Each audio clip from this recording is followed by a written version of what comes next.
विद्यार्थियों नमस्कार। पिछले व्याख्यान में हमने जर्मनी के एकीकरण के बारे में बात करते हुए जर्मनी के एकीकरण से पूर्व जर्मनी की व्यवस्था, जर्मनी के एकीकरण में सहायक विभिन्न अवयवों की बात की, या जर्मनी के एकीकरण में कौन से ऐसे कारण थे जो एकीकरण नहीं करना चाहते थे, उनके बारे में हमने बात की। आज हम जर्मनी के एकीकरण के एक प्रमुख व्यक्तित्व के बारे में बात करेंगे जिसका नाम है ओटो वन बिस्मार्क। बिस्मार्क के बिना जर्मनी का एकीकरण या बिस्मार्क के बिना जर्मनी का एक राष्ट्र के रूप में संगठित होना लगभग असंभव था। बिस्मार्क ही वो व्यक्ति था जिसने जर्मन एकीकरण को पूर्ण बनाया। बिस्मार्क प्रशा के एक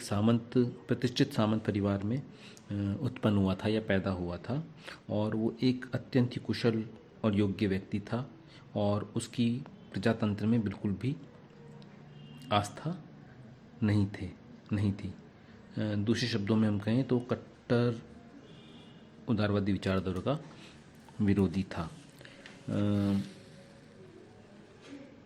जर्मनी के लिए योगतंत्र को खतरनाक मानता था, और प्रशा के ही नेतृत्व में वो जर्मनी के एकीकरण को देखता था, या प्रशा को ही जर्मनी के एकीकरण के सूत्रधार के रूप में या अग्रणी के रूप में वो देखा करता था। वो संविधान को एक कागज़ का टुकड़ा बताता था और उसे घृणा की दृष्टि से देखता था, और इसीलिए जब जर्मन फ्रैंकफर्ट की संसद के निमंत्रण पर जर्मन सम्राट बनने के प्रस्ताव को प्रशा के राजा ने ठुकरा दिया, तो व्यक्तिगत रूप से बिस्मार्क बहुत प्रसन्न हुआ। यद्यपि बिस्मार्क की ऑस्ट्रिया के प्रमुख व्यक्तियों या रूढ़िवादियों से मित्रता थी, लेकिन उसके बावजूद भी प्रशा के स्वतंत्र स्वरूप और नीति को प्रतिष्ठित बनाने का वह इच्छुक था। वह जानता था कि जर्मनी संघ का गठन किस सीमा तक असंतोषजनक था, जो उस समय जर्मन संघ था उसका गठन किस सीमा तक असंतोषजनक था। इसलिए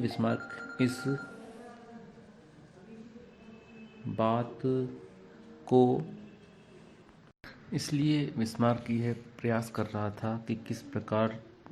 जर्मन संघ की जो प्रतिकूल परिस्थितियां हैं वो प्रशा के समर्थन में परिवर्तित हो जाएं। वह सदैव जर्मनी की आवश्यकता और प्रतिष्ठा को अपने व्यक्तिगत सम्मान और प्रतिष्ठा से ऊपर समझता था। बिस्मार्क ने 1847 में राजनीति में प्रवेश किया, और उसी वर्ष उसे संयुक्त प्रशियन डाइट का सदस्य निर्वाचित किया गया सम्राट के द्वारा। इसी समय राष्ट्रीय असेंबली और संविधान सभा का सदस्य बनने का भी उसको मौका मिला। 1851 में सम्राट ने बिस्मार्क को फ्रैंकफर्ट की सभा में प्रशा का प्रतिनिधि नियुक्त किया, और 8 सालों तक वह प्रशा का प्रतिनिधित्व करता रहा। इस समय उसको यूरोपीय राजनीति, ऑस्ट्रिया की राजनीति, रूस की प्रति नीति, इन सब का बहुत अच्छा उसने ज्ञान प्राप्त किया, और इसी समय उसे भी जानकारी उसको ये मालूम चल गया था कि प्रशा और ऑस्ट्रिया में सहयोग संभव कभी भी नहीं है, क्योंकि ऑस्ट्रिया कभी भी प्रशा को बराबरी का दर्जा देने को तैयार नहीं है। और वह यह भी जानता था कि जर्मन संघ के तहत जर्मनी की छोटी छोटी रियासतों का झुकाव भी ऑस्ट्रिया की तरफ अधिक बना हुआ है, और इन सब से वह इस निष्कर्ष पर पहुंचा कि ऑस्ट्रिया से युद्ध किए बिना या ऑस्ट्रिया को पराजित किए बिना प्रशा के नेतृत्व में एक मजबूत जर्मनी का निर्माण करना संभव नहीं है। इस निष्कर्ष के अलावा उसने और कुछ निष्कर्ष निकाले कि 1859 में वो राजदूत बनकर जब रूस भेजा गया, तो उसने रूस के संबंध में व्यवहारिक ज्ञान प्राप्त करना शुरू किया। उसने अपनी कुशलता का परिचय देते हुए अलेक्जेंडर द्वितीय से व्यक्तिगत मित्रता स्थापित की, और कुछ ऐसे कार्य किए जो भविष्य में कूटनीति की दृष्टि से जर्मनी के लिए सहायक सिद्ध हुए। 1862 में बिस्मार्क को सेंट पीटरबर्ग से हटाकर पेरिस में फ्रांस का राजदूत बनाकर भेज दिया, तो उसने वहाँ पर नेपोलियन तृतीय और उसके मंत्रियों से मिला और वहाँ भी उसने प्रशाका और फ्रांस की संबंधों के बारे में, यूरोपीय राजनीति के बारे में जानकारियाँ प्राप्त करने की कोशिश की। जब बिस्मार्क चांसलर बना, चांसलर मतलब प्रशाका प्रधानमंत्री बना, तो 1862 में जब वो प्रशाका प्रधानमंत्री बना तो उस समय परिस्थितियाँ उसके हक में नहीं थी, क्योंकि उस समय सम्राट और संसद के बीच में सैनिक बजट को लेकर ठनी हुई थी, मतलब आपस में तकरार चल रही थी। सम्राट जब सेना बढ़ाना चाहता था तो संसद जो थी वो उसके इस प्रस्ताव को नकार देती थी। इस समय चांसलर की पद की शपथ जब बिस्मार्क में ली तो उसने सम्राट को संबोधित करते हुए कहा कि मैं श्रीमान के साथ नष्ट हो जाऊंगा, किंतु संसद के इस संघर्ष में श्रीमान का साथ नहीं छोड़ूंगा। और इस तरह बिस्मार्क ने संसद की अवहेलना करते हुए सम्राट की बातों को या सम्राट के सैनिक सुधारों को बढ़ावा देने का एक संकेत उसने दिया, और यही उसने बाद में किया। वो जो भी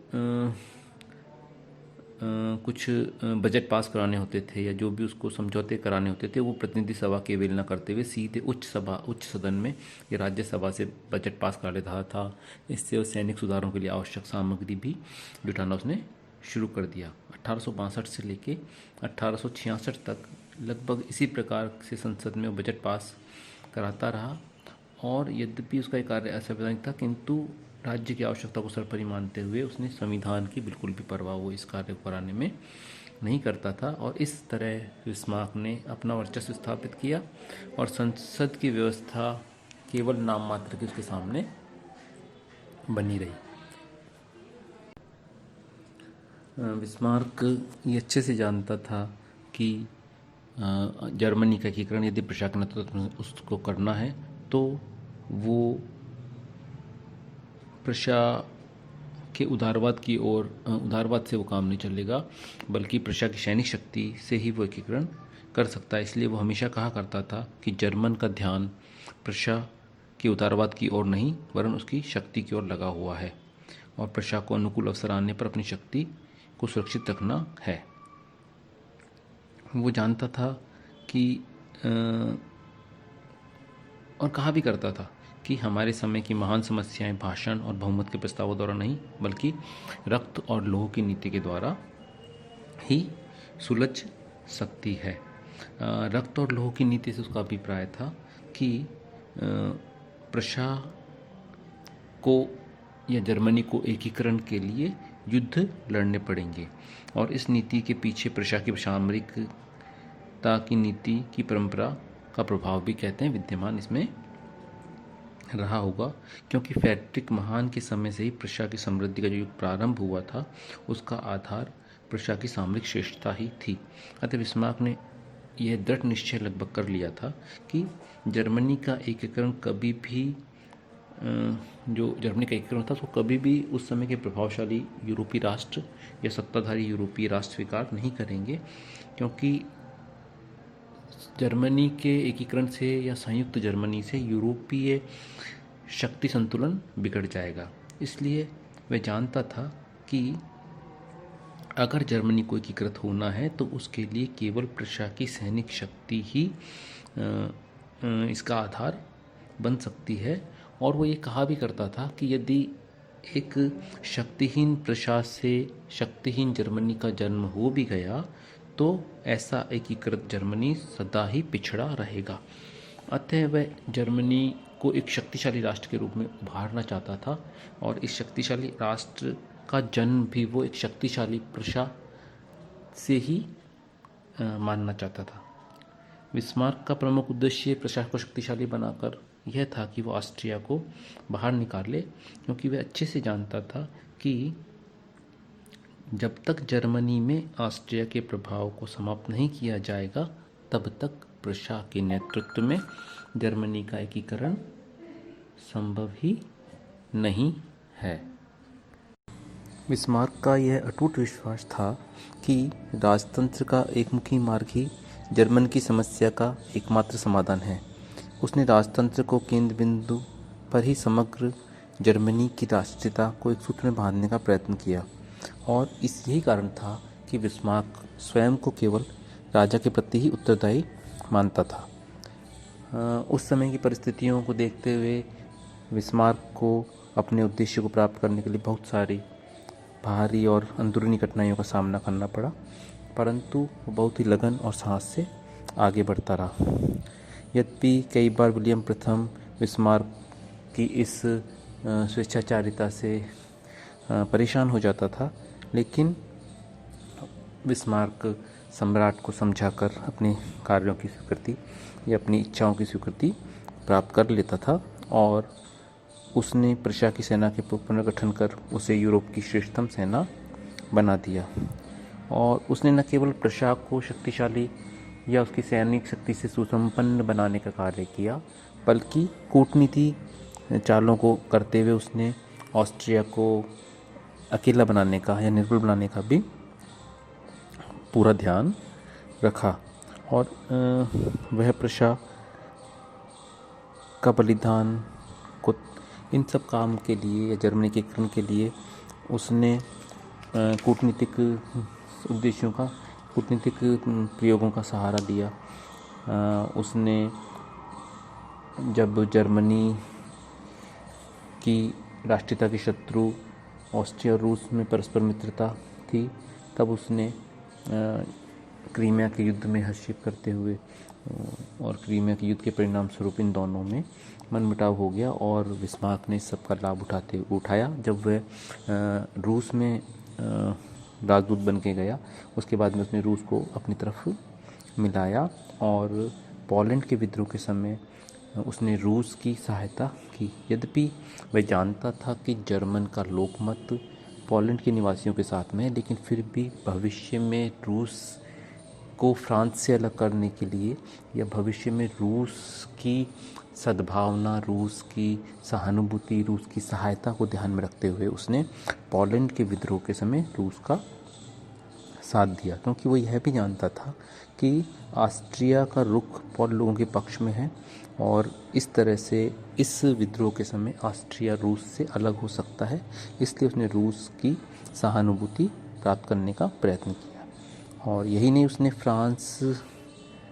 की भी सहानुभूति प्राप्त की। उसने फ्रांस के साथ व्यापारिक संबंध स्थापित किए, मित्रता स्थापित की, और इस तरह उसने एक ऐसी पृष्ठभूमि तैयार कर ली कि जब उसको ऑस्ट्रिया के साथ में युद्ध करना पड़ेगा, या जब उसको जर्मनी के एकीकरण के लिए विभिन्न देशों से युद्ध करते हुए युद्ध की नीति अपनानी पड़ेगी, तो वो ऑस्ट्रिया को फ्रांस की यूरोप की राजनीति में अकेला छोड़ दे। और इसी तरह से जब वो फ्रांस से लड़ाई करेगा, तब वो इटली और बाकी राज्यों को अपनी तरफ मिला ले। इस तरह बिस्मार्क ने न केवल सैनिक शक्ति से सक्षम बनकर, बल्कि कूटनीति के द्वारा भी जर्मनी के एकीकरण को सफल बनाया। तो आज के लेक्चर में हमने जर्मनी के एकीकरण में बिस्मार्क की नीतियाँ, बिस्मार्क के योगदान आदि के बारे में बात की, और आगे के व्याख्यानों में हम जर्मनी के एकीकरण के विभिन्न चरणों के बारे में बात करेंगे कि किन किन युद्धों से होकर जर्मनी का एकीकरण पूर्ण हो पाया। मुख्य रूप से जर्मनी के एकीकरण के लिए 3 लड़ाइयाँ लड़ी गईं, और इन तीनों लड़ाइयों के बाद धीरे धीरे जर्मन का एकीकरण पूर्ण हुआ, और जर्मन यूरोप के एक शक्तिशाली राज्य के रूप में स्थापित हुआ। धन्यवाद।